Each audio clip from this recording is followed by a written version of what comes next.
पुनरग्रे प्रवक्ष्यामि श्रद्धं शक्तमाः पुराचोल्कामुखो नाम नमश्चासि महाबलिः जिनेन्द्रियः सत्यवादीयो देवालयं प्रति दिने दिने धनं दत्त्वा संतोषेण श्रुतिः। सुनी महाराज संताली किशोर कहते हैं ये मुझको ब्राह्मण और लकड़हारे की कथा को मैंने कह दी है। अब आगे जिसने इसको प्रस्तुत किया है उनके बारे में कहता हूँ, ध्यानपूर्वक सुनिए। प्राचीन काल में एक उल्कामुख नाम के राजा हुए हैं। ये राजा जितेंद्रिय, सत्यवादी और देवमंदिरों में प्रतिदिन जाने वाले थे। ये दिवालियों में जाकर के ब्राह्मणों को इतना दान दिया करते थे कि ब्राह्मण संतुष्ट हो जाते थे। और उल्कामुख राजा की पत्नी कमल के समान मुख वाली सती थी। ये भद्रशिला नदी के किनारे सत्यनारायण भगवान का पूजन करते। उसी समय एक साधु नाम का वैश्य नाव पर बहुत सारी व्यापार की वस्तुएं लेकर के व्यापार करने के उद्देश्य से आया हुआ था।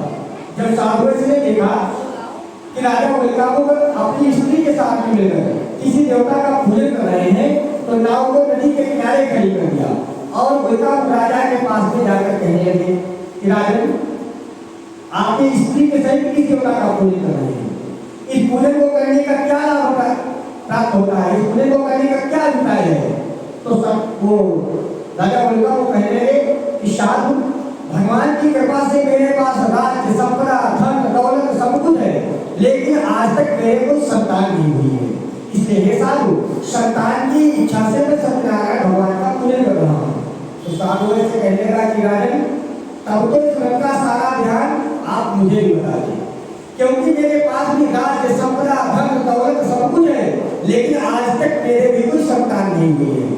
इसलिए हे राजन, मैं भी पूजन को करना चाहता हूँ। साधु ने ऐसा कहा तो उल्कामुख राजा ने व्रत का सारा विधान साधु को बतला दिया। साधु से व्यापार से निवृत्त होकर जो अपने घर वापस लौटा तो अपनी स्त्री लीलावती से कहने लगा कि प्रिय, मैं एक संतान देने वाला व्रत उल्कामुख राजा के मुख से सुना है और हे प्रिय, इस पूजन को मैं करना चाहता हूँ।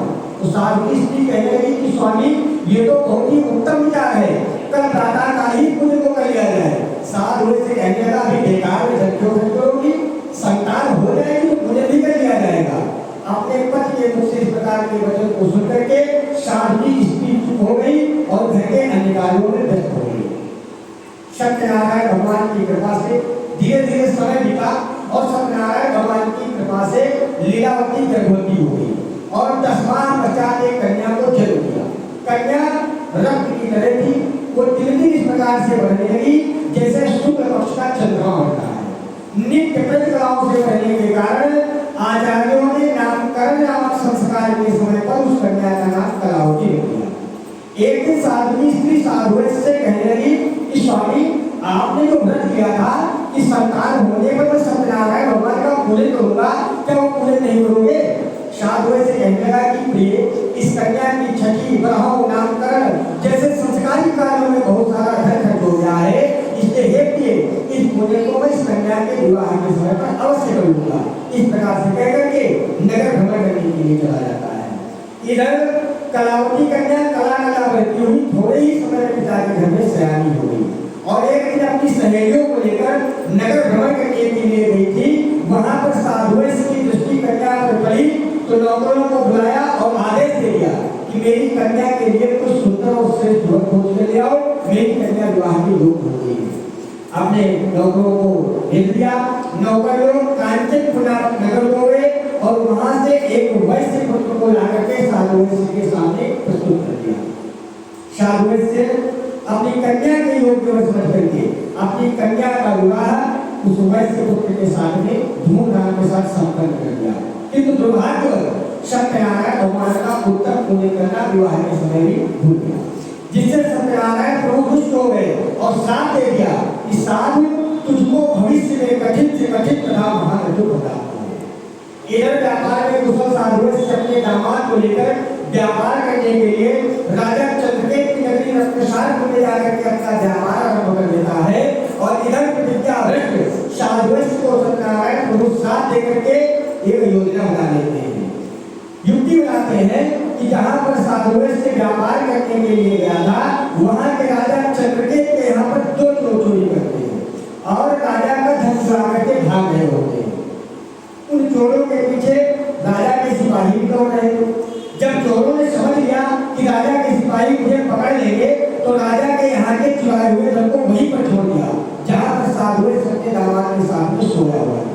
और धन को रखकर चोर वहां से भाग गए।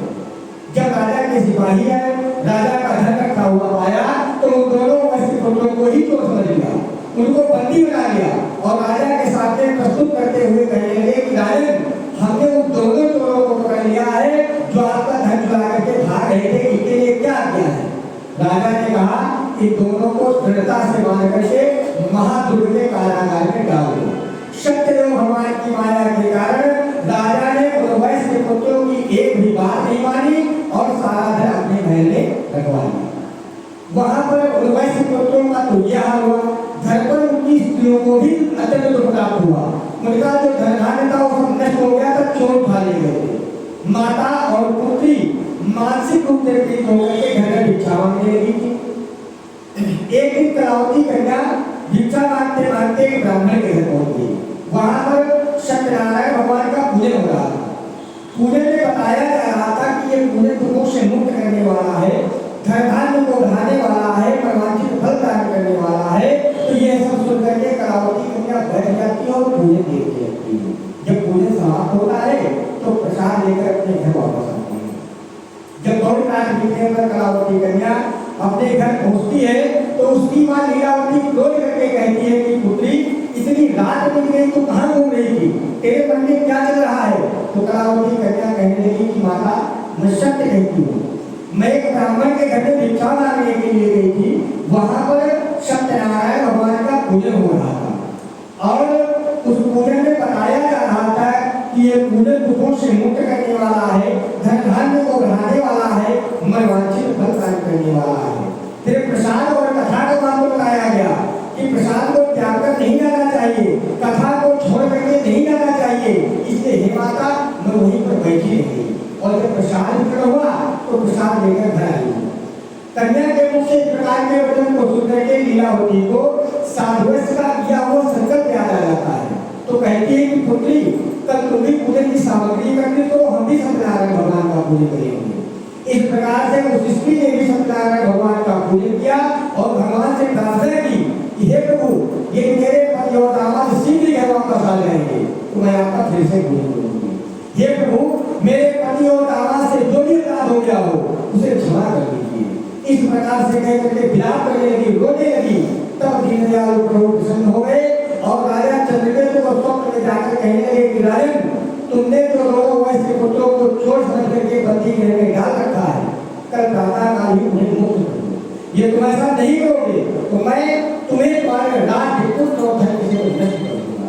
स्वप्न में कह करके स्वप्न से सत्यनारायण प्रभु अंतर्धान हो गए। प्रातःकाल राजा चंद्रकेतु जब सभा के मध्य में बैठे तो रात का देखा हुआ स्वप्न कहने लगे। तो कुछ लोगों ने कहा कि राजन, स्वप्न तो सत्य प्रतीत होता है, स्वप्न की आज्ञा के अनुसार ही आचरण करना उचित होगा। अंत में राजा ने दूतों को बुला करके आदेश दे दिया कि जो दोनों वैश्य पुत्र कारागृह में बंदी हैं उन्हें मुक्त करके हमारे सामने प्रस्तुत किया है। राजा की आज्ञा को मान करके दूतों वैश्य पुत्रों को कारागृह से मुक्त कर देते हैं।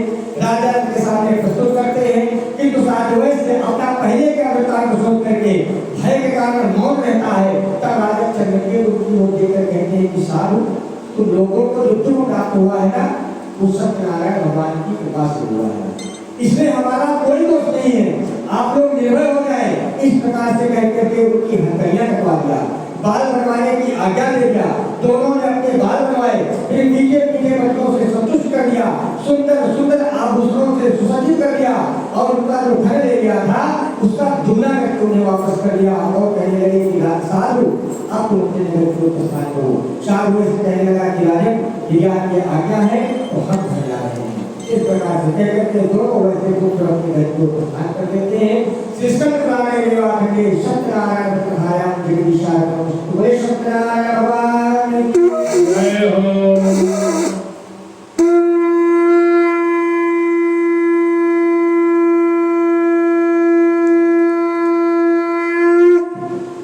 शिशुवाच यातां कृतवान् साधुमङ्गलान् पूर्णिकां ब्राह्मणेभ्यो धनं दत्त्वा ततो नगरं येयु क्रियन्ते क्रियन्तो एकदेशादौ सत्यनारायणः प्रभुः जिज्ञासां कृतवान्